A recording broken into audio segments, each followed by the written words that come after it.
Il avait été 10 ans depuis mon divorce, et à ce moment-là, j'avais devenu habituée au rythme silencieux de ma vie solitaire. Aux 45 ans, j'ai trouvé le confort dans la prédictabilité de mes jours. Mais les nuits étaient différentes. La silence de la maison s'est souvent sentie lourde, une remise constante de l'emploi que j'ai porté à l'intérieur. Cette nuit de Tuesday a commencé comme n'importe quelle autre. Je me lève au lit, l'exhaustion m'enroule comme une blanquette épaisse. Le son du cloche était le seul son qui brûlait la silence. Puis un bruit doux a brisé la silence. Mon cœur a mis un coup de doigt quand je me suis assis, en me demandant « Qui est-ce? » Ah, la porte a s'ouvert. C'était Daniel, mon propriétaire, un étudiant de 25 ans qui avait acheté une chambre à l'extérieur. Son visage a été sombre avec l'inconfort. « Je ne peux pas dormir », a-t-il dit. J'ai hésité, puis j'ai dit doucement vers la chambre à l'arrière. « Assieds-toi », j'ai dit doucement. Il l'a fait, ses yeux remplis de quelque chose que je ne pouvais pas mettre, un mélange de douleur et d'émotions inédites.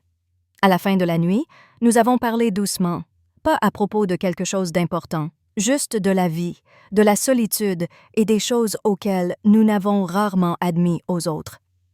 Quand le matin est venu, il était dormi dans la chambre, son expression paisible pour la première fois en semaine.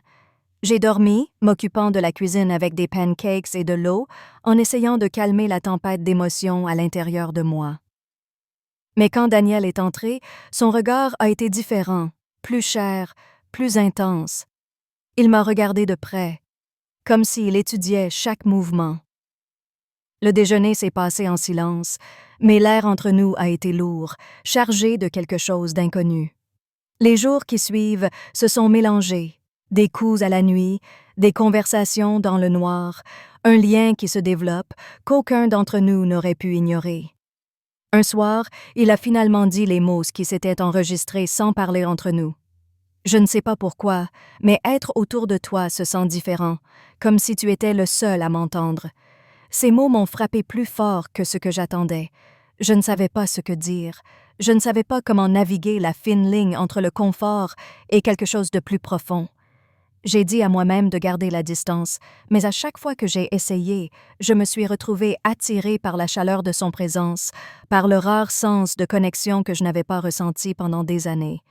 Et comme la nuit s'est dépassée, j'ai réalisé que j'étais emprisonnée dans quelque chose que je ne comprenais pas complètement.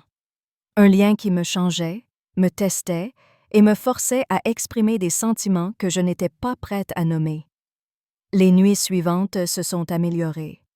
Je me suis retrouvée à l'écoute de ce coup calme, à moitié à l'espoir, à moitié à l'espoir. Et bien sûr, une nuit, juste à l'heure de la nuit, c'était là. 3 coups doux de la porte. J'étais froide, ma tête étendue, tordue entre laisser lui entrer et garder la distance que je savais que j'avais besoin. Finalement, j'ai whisperé « Venez ». Daniel s'est entré à l'intérieur, son expression inédite dans la lumière sombre. Il se trouvait là pour un instant, comme s'il cherchait les bons mots, avant de finalement dire « Je pense que j'ai fait une erreur de venir ici, non pas à cause de vous, mais parce que je commence à ressentir des choses que je ne sais pas comment contrôler. » Sa voix s'éloignait avec honnêteté. Et pour la première fois, j'ai réalisé à quel point il était fragile. Je voulais l'assurer, lui dire que tout allait bien, mais mes propres émotions étaient entraînées et le poids de mon propre solitude pressait plus fort que jamais. Je me suis assise à l'étage du lit, gestionnant pour qu'il s'assoie à l'étranger de moi.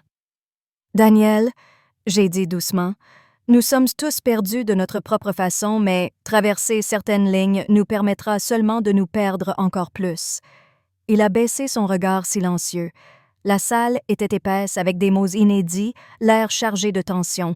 Enfin, il a pleuré lentement. « Tu as raison, » a dit-il. « Je ne veux pas détruire le seul endroit où j'ai pu me sentir en sécurité pendant des années. » La relâche m'a sauvée, mais c'était mélangé avec quelque chose d'autre, quelque chose que je ne pouvais pas nommer. Cette nuit, il est parti doucement, fermant la porte derrière lui. Mais l'espoir ne m'est pas venu. Je me lève, regardant le ciel, mon esprit reprenant chaque mot, chaque regard, chaque pause. Les jours qui suivent ont été remplis de silence, plus de coups de nuit, plus de conversations silencieuses, seulement l'écho douce d'absence. Mais son présence s'éloignait de la façon dont la maison se sentait plus vide sans lui, de la façon dont mes pensées s'éloignaient vers son visage, son voix, son honnêteté. Et profondément je savais que cette histoire n'était pas terminée, elle n'avait que commencé.